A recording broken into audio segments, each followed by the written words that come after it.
नमस्कार दोस्तों, मैं अनूप सिंह आज विशेष के इस अंक में आपका बहुत बहुत स्वागत करता हूं। बात करते हैं महाकुंभ की।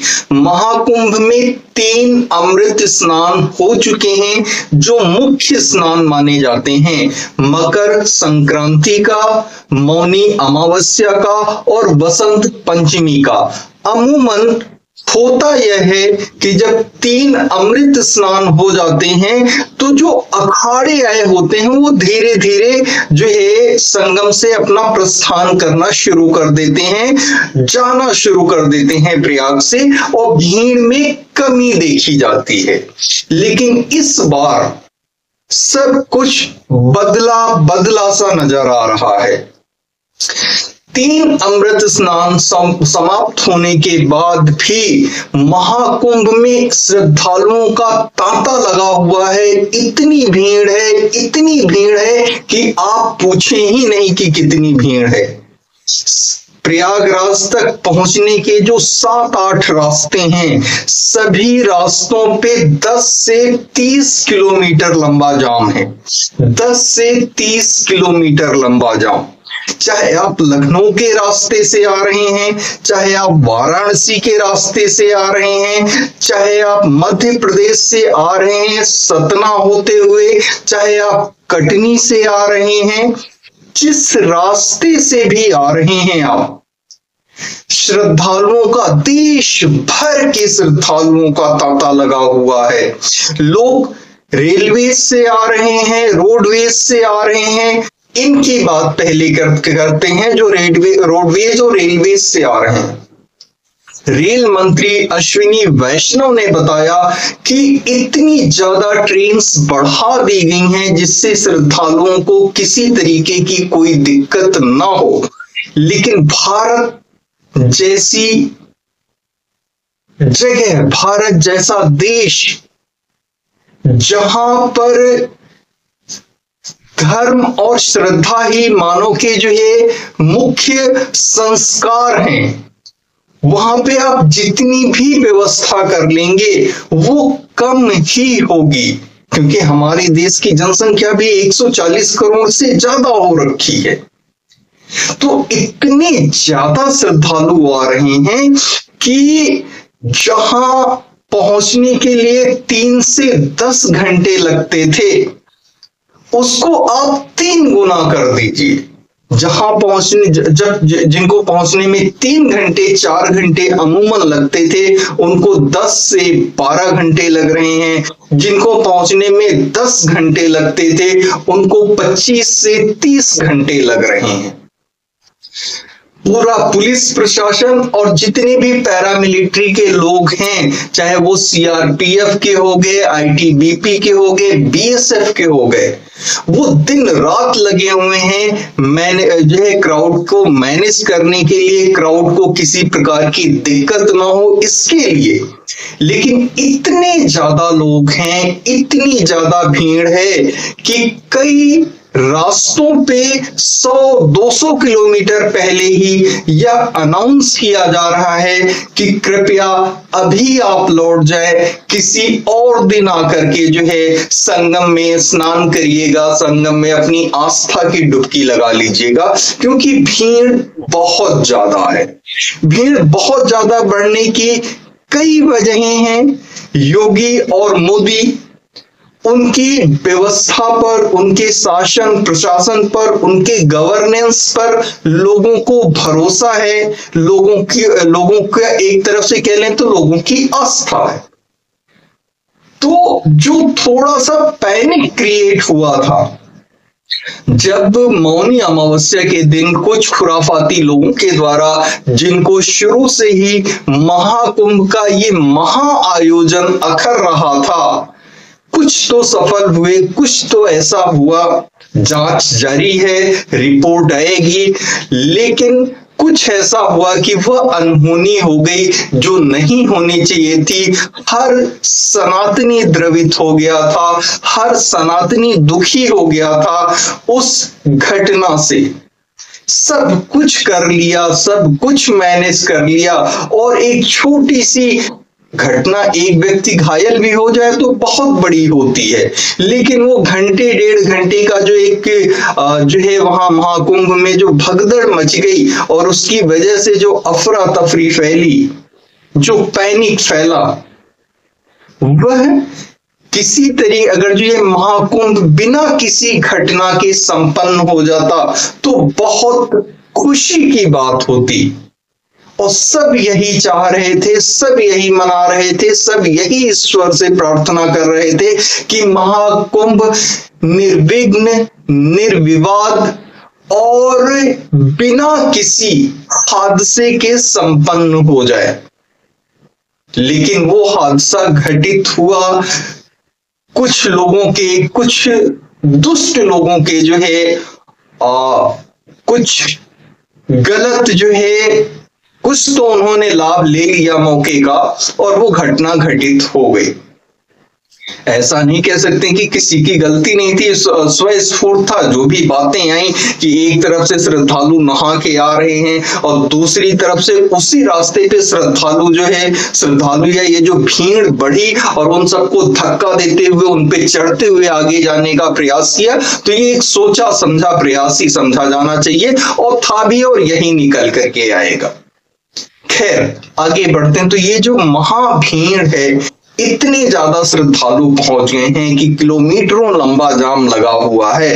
यह दिखाता है कि भारत में जो सनातन में जो हिंदुओं की आस्था है वो अगर जो कहीं कुछ समय के लिए सुसुप्त अवस्था में चली गई थी, सो गई थी, वह बहुत तेजी से जागृत हो रही है। हम बात कर रहे थे किस वजह से भीड़ इतनी ज्यादा दोबारा बढ़ गई, तो मोदी योगी के शासन प्रशासन गवर्नेंस पे लोगों को भरोसा, 144 साल के बाद महाकुंभ का आयोजन, और साथ ही साथ यह कि जो है महाकुंभ अगर जो जाएंगे तो साथ में राम लल्ला के भी दर्शन करके आएंगे और काशी में महादेव के भी दर्शन करके आएंगे। तो लोग ये सारी योजनाएं बना करके आ रहे हैं, ईस्ट हो, वेस्ट हो, नॉर्थ हो, साउथ हो, हर जगह से, चाहे वो नॉर्थ हो या साउथ हो, चाहे ईस्ट हो या वेस्ट हो, हर जगह से पूरे देश भर से लोग आ रहे हैं। बेंगलुरु से आ रहे हैं, जयपुर से आ रहे हैं, महाराष्ट्र से आ रहे हैं, गुजरात से आ रहे हैं, ओडिशा से आ रहे हैं, वेस्ट बंगाल से आ रहे हैं, हर जगह से लोगों का तांता लगा हुआ है। क्राउड मैनेजमेंट किया जा रहा है। अब जो है योगी ने अपनी तरफ से ये किया है कि कम से कम 2 दर्जन जो है आईएएस अधिकारियों को, आईएएस पीसीएस अधिकारियों को भी लगा दिया है कि आप जाइए वहां पर और क्राउड मैनेजमेंट देखिए और बाकी सारा मैनेजमेंट देखिए। वो लोग भी आ गए हैं, तो बड़े बड़े अधिकारियों को लगाया गया है कि किसी तरीके की अव्यवस्था ना होने पाए। तो बहुत से लोगों को शुरुआत से ही यह महाकुंभ का आयोजन इतना भव्य, इतना दिव्य आयोजन अखर रहा था। वो नहीं चाहते थे कि सनातन जो है सनातन दोबारा अपने ऊपर गर्व का अनुभव करे, गौरव का अनुभव करे और दोबारा एकजुट हो जाए। जो यह महाकुंभ करता हुआ दिखाई देता है, एक माध्यम बनता हुआ दिखाई देता है। आज के ही दिन अगर जो बात करें तो महामहिम राष्ट्रपति द्रौपदी मुर्मू ने भी संगम में आस्था की डुबकी लगाई। कुछ दिन पहले प्रधानमंत्री जी ने लगाई थी, फिर हमने देखा अमित शाह ने लगाई थी, योगी जी ने लगाई थी, और आज जो है उत्तराखंड के सीएम पुष्कर धामी जी ने भी लगाई। वो अपनी माता जी के साथ आए हुए थे। तो सनातन से जुड़े हुए सेंट्रल गवर्नमेंट हो गई या बहुत सारी स्टेट के गवर्नमेंट जो तुष्टीकरण की राजनीति नहीं करते, किसी एक समुदाय विशेष को खुश करने की कोशिश, समुदाय विशेष को खुश करें, उनके जीवन के स्तर को तो आपको बढ़ा देना चाहिए था। 75 साल हो चुके हैं, लेकिन उसमें से कुछ ही लोग जो राजनीति में आ जाते हैं या जिनको जो है, जिनको वक्फ बोर्ड जैसी जो है संस्थानों को जैसे जो है संगठनों को चलाने का अवसर मिल जाता है, सिर्फ वही फलीभूत होते हैं 0.01%। बाकी सारे के सारे उस समुदाय के लोग भी हर तरीके से जो है वो पिछड़े क्यों रह गए? इन्हीं लोगों की वजह से। एक चेहरा दिखा करके 1 करोड़ लोगों का वोट हासिल करना इनका हमेशा से लक्ष्य रहा है। तो एक को आगे उठा देने से 1 करोड़ लोगों का कुछ नहीं होने वाला है। खैर, तो महाकुंभ का आयोजन ये हो रहा है, लोगों की आस्था बढ़ी हुई। एक तो वीकेंड आ गया, सैटरडे और संडे आ गया, इस वजह से भी बहुत ज्यादा भीड़ है। तो जितने और लोग भी जो है आना चाहते हैं संगम में स्नान करने के लिए, 12 तारीख को माघ पूर्णिमा है जहां तक मैं समझ रहा हूं, तो यह भी पवित्र दिन माना जाता है। यह भी एक वजह है कि लोग आ रहे हैं कि चलो 3 जो अमृत स्नान के दिन थे उस दिन संगम में डुबकी नहीं लगा पाए, तो माघ पूर्णिमा में ही जो है संगम की डुबकी लगा ले। लेकिन लोग जो भी श्रद्धालु आना चाहते हैं, अभी कुछ दिन शेष बचे हैं, करीब जो है 2 हफ्ते के आसपास, तो थोड़ा समय ले लेकर के आए। और जब वीकेंड पे जब भीड़ ज्यादा हो जाती है तो वीकडेज में आने की कोशिश करें, ऑफिस से या जो आपका व्यवसाय है 1-2 दिन का ब्रेक लेकर के, तो आपके लिए सुविधा होगी। आना चाहिए, सभी लोग आ रहे हैं, सभी का स्वागत होना चाहिए, अच्छी बात है। लेकिन इतना बड़ा आयोजन और इतनी बड़ी भीड़ हो जाना अपने आप में बहुत बड़ी बात है भाई। भारत और चीन को छोड़ दें जिसकी जनसंख्या 140 करोड़ है, तो तीसरे नंबर पे सबसे बड़ी जनसंख्या वाला देश अमेरिका है जिसकी जनसंख्या 35 करोड़ है। तो यानी तीसरे नंबर के जो सबसे बड़ी जनसंख्या वाला देश है उससे कहीं बहुत ज्यादा लोग ऑलरेडी संगम में डुबकी ले चुके हैं। तो इतना ज्यादा लोग आए, इतने ज्यादा श्रद्धालु आए, श्रद्धालु समझते हैं इस बात को और वह ये ठान के चलते हैं कि परेशानियां होंगी, दिक्कत होगी, लेकिन स्नान तो करके आएंगे। उनकी इस भावना को, उनकी इस जज्बे को जो है धर्म के प्रति उनके इस लगाव को बहुत बहुत जो है नमस्कार है, प्रणाम है। और लेकिन और आगे जो प्लान कर रहे हैं श्रद्धालु जो है संगम आने का, वो कृपया थोड़ा सा सोच समझ के आए। क्यों वीकेंड को ही आना? वीकडेज में कोशिश कर लीजिए। आइए, जितने लोगों ने जो है प्लान बनाया हुआ है, मन बनाया हुआ है, किसी ना किसी दिन जो है समय निकाल के उन्हें अवश्य आना चाहिए गंगा स्नान के लिए, त्रिवेणी स्नान के लिए, संगम स्नान के लिए। लेकिन थोड़ा अपनी तरफ से कैलकुलेशन कर लेना चाहिए कि किस दिन आए तो थोड़ा सा भीड़ से बच सकते हैं।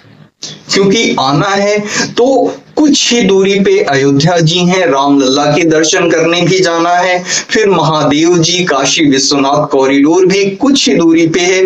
कुछ दूरी का मतलब है जो है 100 से 250 किलोमीटर की रेंज में ये जगह हैं, ये सारे तीर्थ स्थल हैं, धर्म स्थल हैं। तो जो भी आता है वो पूरी योजना जो है बृहद योजना लेकर के आता है। त्रिवेणी में गंगा यमुना सरस्वती के संगम में स्नान करना, और उसके बाद तीर्थों की त्रिवेणी जो हो गई कि जो संगम स्नान हो गया, फिर रामलला के दर्शन हो गए और फिर काशी विश्वनाथ के दर्शन हो गए। तो 2-2 त्रिवेणी लोग जो है उसका लाभ लेना चाहते हैं, उसमें अपनी आस्था जो है आस्था की पुष्पांजलि जो है देना चाहते हैं, चढ़ाना चाहते हैं। तो बहुत अच्छी बात है, थोड़ा बेहतर प्लानिंग के साथ आइए, थोड़ा स्पेस लेकर के आइए। वीकेंड्स में यदि बहुत ज्यादा भीड़ हो जा रही है तो वीकडेज में आने की कोशिश करिए। सभी को महाकुंभ जो है कि बहुत बहुत बधाइयां और महाकुंभ की सफल समापन की कामना करिए, प्रार्थना करिए, अपने लिए जो कुछ मांगते हैं। बहुत अच्छी बात है जो है गंगा मैया आपकी जो है मनोकामना को पूरी करें, ईश्वर आपकी मनोकामना को पूरी करे। लेकिन साथ में एक जो है प्रार्थना और करिएगा कि संगम जो ये महाकुंभ हो रहा है वह निर्विघ्न, निर्विवाद और निर्बाध रूप से, बिना किसी तरीके की अनहोनी के अपने समापन को पहुंचे। नहीं तो हमारे देश में शुरू से ही जो है लोग मन में ऐसी चाह और आस लिए बैठे हुए हैं कि कुछ ना कुछ गड़बड़ ऐसी हो जाए कि भारत का नाम खराब हो जाए, सनातन का नाम खराब हो जाए, या सनातन में जो एकता जो है वो मजबूत हो रही है वो कहीं खंडित हो जाए। विपक्षी दलों के बयान आ रहे हैं। अखिलेश यादव तो उनके समय में भी कुंभ हुए थे और क्या व्यवस्था थी वो सभी को पता है। लेकिन अब खैर इसकी बात हम नहीं करेंगे। एक बात अखिलेश ने कही कि जो है टोल्स को जो है टोल्स नहीं लेना चाहिए जो है जो लोग आ रहे हैं संगम स्नान करने के लिए। तो मैं बता दूं काफी टोल्स ऐसे हैं जिनको फ्री कर दिया गया है, जहां पे कोई टोल चार्ज नहीं किया जा रहा है रोड्स पे। और जब अमृत स्नान था तब भी 4-4 दिन के लिए फ्री किया गया था। तो राजनीति करने वाले राजनीति करते रहेंगे।